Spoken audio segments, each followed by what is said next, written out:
রাধে রাধে বন্ধুরা, আজকে আমি এই গাজর চুরমুর বানাবো।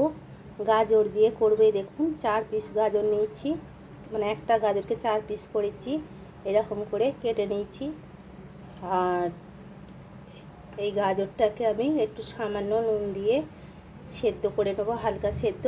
আর এখানে আছে বেসন, আর এটা আছে নেড়ো গুঁড়ো, আর এখানে ডিম ফেটে রেখে দিয়েছি, একটু নুন দিয়েছি এতে। আর একটু দেব গরম মশলা, এই দেখুন সামান্য গরম মশলা দিলাম।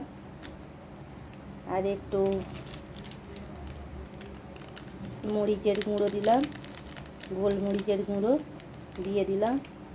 সামান্য একটু লঙ্কা গুঁড়োও দিয়ে দেব, এই দেখুন লঙ্কা গুঁড়ো। আর একটু হলুদ গুঁড়ো সামান্য দিয়ে দিলাম, দিয়ে এটাকে ভালো করে ফেটে নেব। এটাকে ফেটে নিয়ে, আর এই যে গাজরগুলো কাটা আছে বন্ধুরা, এই গাজরগুলো আমি একটু, এখানে গরম জল হয়ে আছে, ফুটছে, জল ফুটছে, এতে একটু লবণ দিয়ে দেব, পরিমাণ মতো লবণ দিয়ে দিলাম, একদম পরিমাণ মতো লবণ দিয়ে দিলাম।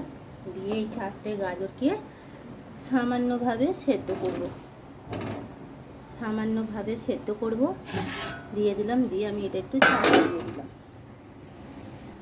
আর এই যে আমি এখানে এইটা রেখেছিলাম, সব মশলা দিয়ে দিয়েছি, বেশি কিছু লাগে না, সামান্য গোলমরিচের গুঁড়ো, গরম মশলা, আর এতে আছে লঙ্কা গুঁড়ো, হলুদ গুঁড়ো, আর নুন দিয়ে দিয়েছি। দিয়ে এটাকে ভালো করে ফেটে নিয়েছি। এবার আমি বেসনটাকে জল দিয়ে মেখে নেব। আর এখানে নেড়ো গুঁড়োটা আছে, দেখছেন, এই নেড়ো গুঁড়োটা আমি রেসিপিটা বানাবো, আপনারা দেখবেন, খুব সুন্দর, খেয়ে একবার দেখবেন, নিজেরা করে দেখবেন, এখন ভালো করে, খুব সুন্দর খেতে লাগে। বেসনে একটু লবণ দিয়ে দেবো বন্ধুরা, অল্প করে লবণ দিয়ে দিলাম। বেসনে লবণ দিয়ে দিয়েছি, আর একটু কালা জিরে দিয়ে দিলাম, ব্যাস, আর কিছু দেবো না, মশলার মধ্যে এই মশলা, আর কিছু দেবো না। এবার আমি জল দিয়ে এটাকে ফেটিয়ে নেব।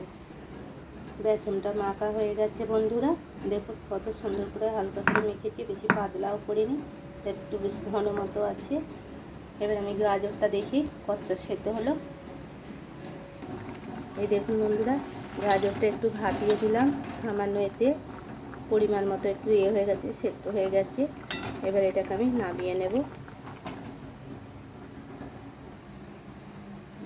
দেখুন বন্ধুরা, গাজরটাকে সামান্য একটু টিপে নিয়েছি, প্রত্যেকটা গাজরকে একটু টিপে নিয়েছি, সেদ্ধ হালকা হয়েছে। এবারে এটাকে আমি প্রথমে ডিমের মিশ্রতে, মিক্স করা ডিমের তেলে একটু করে নিচ্ছি।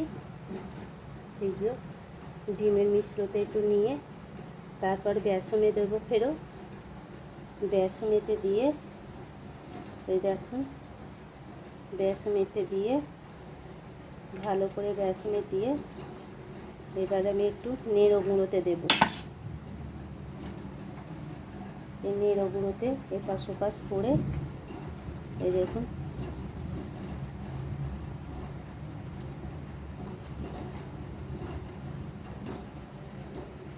দেখুন কত সুন্দর নেড়ো গুঁড়োতে দিয়ে। আর আমি এবার কড়াইয়ে তেল হয়ে গেছে, ছেড়ে দেব। দেখুন বন্ধুরা, এইগুলো ছাড়লাম, এবার আমি এটাকে ভেজে নেব ভালো করে। দেখুন বন্ধুরা, এটা ভাজা হয়ে গেছে, এবারে আমি এটাকে তুলে নেব। পুরো মুচমুচে করে ভেজে নিচ্ছি একদম, দেখুন একদম পুরো মুচমুচে করে লাল হয়ে গেছে। এবার আমি এটাকে তুলে নেব বন্ধুরা। এখানে আমার ভাজা হয়ে গেছে, দেখুন কত সুন্দর হয়েছে, পুরো গাজরের চুরমুর করেছি, খুব সুন্দর খেতে লাগবে, একদম মজমজে করে। চা, শুধু বিকেলে চা দিয়ে খুব ভালো লাগবে খেতে। ওর ওপরে একটু বিন নুন ছড়িয়ে দেবো আমি, সামান্য বিন নুনটা ছড়িয়ে দিলাম। আর সামান্য একটু গোলমরিচের গুঁড়ো ছড়িয়ে দেবো, হালকা করে গোলমরিচের গুঁড়ো ছড়িয়ে দেবো। দেখুন এবারে এইটাকে নিয়ে, এইখানে সস রাখা আছে, দেখুন মুচমুচে একদম হয়েছে। আর এই সস রাখা আছে, এই সস দিয়ে পরিবেশন করতে হবে। দেখুন খুব সুন্দর বানিয়েছি, আপনারা করে দেখুন, ভালো লাগবে।